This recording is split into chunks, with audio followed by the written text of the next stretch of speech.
And hello there, and today I'm going to give you an honest review of Age of Wonders 4. Now, I like these, top-down, old-school strategy games where you have armies and units, and you got movement points, and you run around, and stuff like that. It's supposed to be strategies involved and all that kind of stuff. But, this game is a miss for me. It is a 3 out of 10. I'm sorry, guys, but this game does not cut it. There's many reasons why. And before you diss me on that, get that call right away. It's going to make it to you, so I can tell you the point blank right off the bat of what I feel about this game.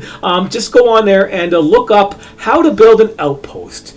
So if you have any issues with my writings in this game and my comments in this game, just look up how to build an outpost, because if that's an actual video out there, I didn't look myself because I'm lazy that way. But if you have to look that up, and if it's actually on there for actually people needing help to actually how to build an outpost, which is one of the fundamental things you need to do at the start of the game, and it tells you how to do it. It tells you to do it in the tutorial. It doesn't tell you how to do it. It just says do it. I'm just going to do something I don't know how to do without you telling me how to do it. That's not how tutorials are supposed to work. But yeah, you click on your guy.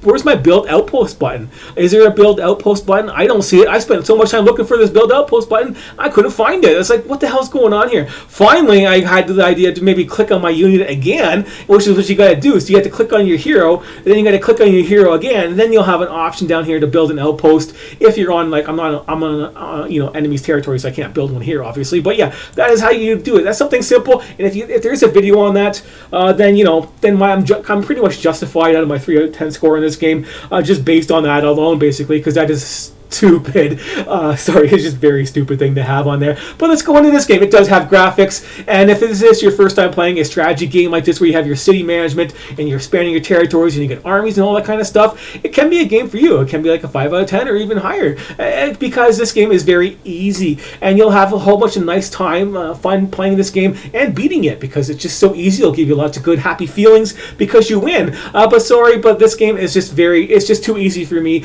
and I'm assuming anybody that's played these type of games before, it is too easy for you. There's like too many easy victory conditions in this game where you can just win the game, and all of a sudden you won. It's like, what did I do? Well, you just did something and you win, because that's the way the game is. We don't want you to finish it off trying to build big huge armies. It doesn't work. You just have units and tiers. You got 5 tiers, and a tier 1 unit like this gets a whole whopping 6 hit points to level up, that type of thing, and things like that. You can look at them. They have all special abilities. The guys, they all look basically almost all the same. You have the whole bunch of all these different races, and there's not much difference. I got toad guys and rack-faced guys and stuff like that. But all these units, they look so similar, and it's just bad. I don't, all their guys are going to look the same. Archers are going to look the same, all that kind of stuff. I like the older games, like the Heroes of Might and Magic 2, like old game that's 20 years old or it's 20 years old or older, and at least the units were different. They had different things they could do on them, and the strategy actually might have mattered a little bit more. This game, that doesn't really matter. It's just stack up your units, and there's arbitrarily three armies put together. I want to click on my army, but no, of course not. It's just 3 armies together, and that is it. Of course, it's a hex-based system, and you can have like 6 guys surrounding one guy, but no, you can only bring 3 in at a time. That's what they said. You can only do, and then of course they can have 3 at the same time. You can't, surround all their units with your units. It's 3 on 3 maximum for guys, and it's just the whole strategy involved in this game, because it's not really strategy, is just stack your numbers, get your 3 units together, your armies. I just call them units because that's what they basically are, unit with glorified members in it, basically. So you got your 3 unit members in there, you got guys in there, and you just go there and you stack them together and attack the other guy, and then auto combat, and that's it. There's not much point in doing real combat in this game, because the strategy involved is basically non-existent, because half the time they're going to have guys that fly or teleport. So yeah, that's the thing. So why have a strategic map where you can go into and do a battle when they're just going to fly around and teleport around anyways? It's not much point. It's just a waste of your time, and your guys are so spread out. They're all over the place. It's just ridiculous. You got to spend a couple turns just bringing your units together, because you can't start where you want to start. You just have they're just randomly spread across this whole field of battle, which is very small. You basically hold your 3 units, your 3 armies here are basically suck up the whole side of your map, and then that's it. And then half the map is like a terrain you can't even go over top of. It's going to be big trees or big canyons and big rocks blocking the way, so you guys can't even move there. So you're restricted to half your movements on this game. So there's not much strategy involved. And when you do auto combat, if it's a 50-50 shot for your power rating, you're basically going to win. That's the way it works, obviously. And then you might not even lose anything. One guy might take a little bit of damage, or it all depends on what they have. But most of my time is basically just go on there, auto combat, you win. A couple guys get hurt, but they don't get killed, and then you just go on the next guy and zerg them. And that's not much strategy involved in that. Again, when you start this game here, another thing which was kind of annoying in this game here, as you start the game off, you have scouts. They have different spells and enchantments to make them move faster and go faster. But the movement and speed is that they don't got much more movement than your regular guys. I can try and click on this guy here. Yeah, you get like 32 movement points, but it takes you like 6 movement points to go across a round. That means I can move like whole 6 hexes. Like, wow. And your scout might move 7 hexes. You know, big difference, right? And they can see a little bit more, but they're so weak. That doesn't really matter. And the thing is, there is loot all over the map you can pick up. Like, there'd be loot randomly all over the place, or not really randomly. And of course, this map is preset and all that kind of stuff. But yeah, by the first 5 turns, if you haven't found all your loot nearby with your scouts, don't bother, because the enemy found it all already. Because they know exactly where everything is. I've watched them and I've seen them do it. So they just go straight, through your territory, straight into wherever the treasure is, not looking around at all. They just beeline it to all the loot in this game, and it's gone by the first 5 turns, basically. So after that, your scouts are useless, because if you get in combat with them, the enemy can surprise you, and you can't see them, and they'll come in there and they'll attack you before you can see them. They're scouts; they can't see the enemies coming. Why would they be able to do that? Of course, they don't. And the guy comes in there, attacks you, and then if you try and run away, it's a 50-50 shot. They die or get teleported back to your one of your bases, and that's it. So yeah, you have your different cities and city caps in this game. I didn't even want to do that. Thank you very much. I wanted to navigate around. But yeah, this is a very small map for how many cities you have. Look at this guy here. He has all his cities here. He's got a city here, right beside another city, right beside it another city, and just over here, a little bit over here, another city, and then another outpost, all side by side. This game is basically a clusterfuck. It's plop down a city, then plop down another city right beside it, basically, and keep on going and going like that to expand your territory. You can expand your territory, you can add some population, and you can keep on going. So like, I have all this stuff spread out nice and far. This guy has stuff like right beside the next guy. So yeah, what's going on with that? I don't know. It doesn't seem very interesting to me. And that's just my opinion like that. But yeah, you can do stuff like that. The whole thing in this game, you have your different races and stuff like that. But there's not much point. There's not much difference. They all basically look the same or do the same things, and they don't really have much difference in their special effects. There's nothing really to arbitrarily make them different besides their government style, and that is about it. And then you can just make your own race up. You might as well just see what the other options are and just make your own. If you want to be an evil guy or a good guy, it all depends on how you want to play it. If you're going to play this game, but yeah, you can just do all that kind of stuff yourself. It's all basic and simple. Your race has 2 different options to pick for special abilities, and then that's it. Then you have your government, and then you have your spell book, and you have like 6 different orders of spells, and they give you little points every turn or whatever to increase your tech trees. Basically, it's basically like a tech tree where you have more, you get more. I'm getting +8 in my nature skills, and then more and more things will unlock, and then you can unlock them and use them up when you use up your powers and stuff like that. But one of the annoying things right here is expanding your government. I can increase my city cap by +1. It costs me 200.